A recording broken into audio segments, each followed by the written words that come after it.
Hero SWAT cops threatened, didn't listen, fired instantly after exposing major shooting secret.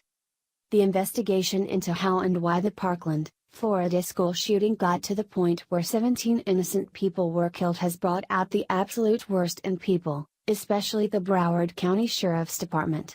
There are more unanswered questions than facts, despite being now exactly 3 weeks into the investigation. We've heard more than enough about guns, a tactic that's clearly being used as a scapegoat to conceal certain details officials didn't want out. 2 heroic SWAT officers in Florida were warned about revealing what they witnessed but decided the truth needed to be revealed.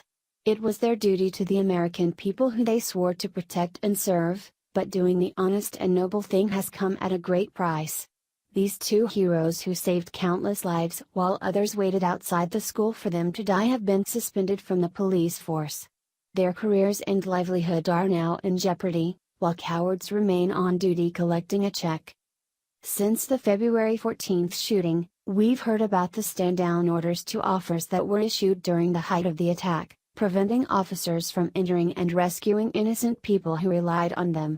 It's only part of the scandalous cover-up, and while shooter Nicholas Cruz's motive in the attack seems apparent, what less obvious is why authorities intentionally failed these victims and are hiding a lot now.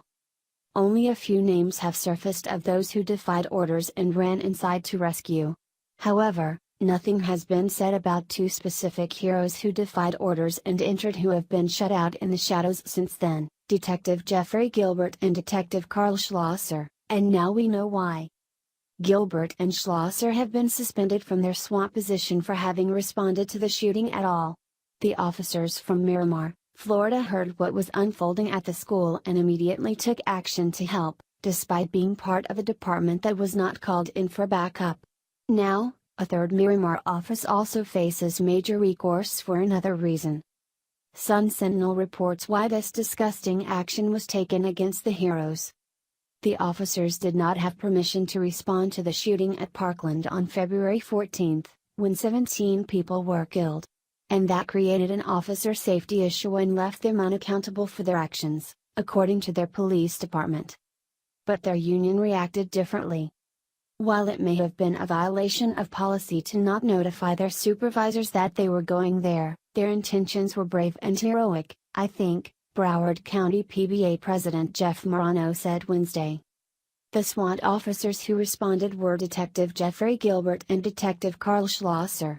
One of them told supervisors he was in the Coral Springs area when the gunfire happened. It's not known where the other drove from, police spokeswoman Tanya Ruse said.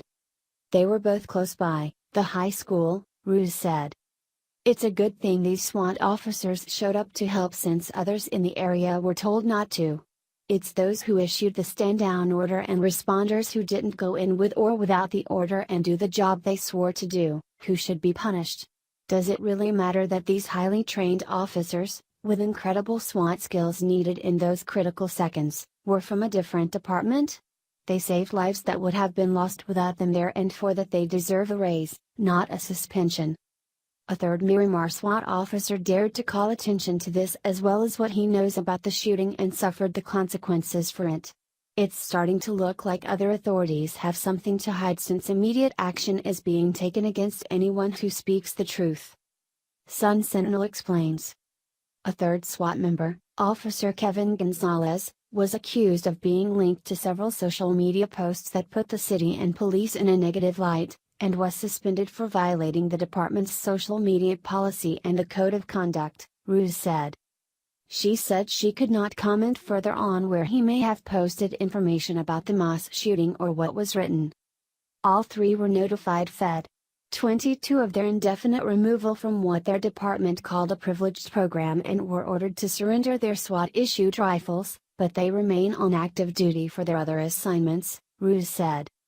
What's interesting to note is that Miramar police had placed their SWAT team on standby that day in case Broward County called for backup, which ultimately, and perhaps purposely, never happened. They did not have the scene under control, especially since the shooter was on the loose for a long time after the attack. Clearly, they could have used the backup, and thankfully, despite their refusal to ask for it, a couple came anyway, even though it has now cost them their job.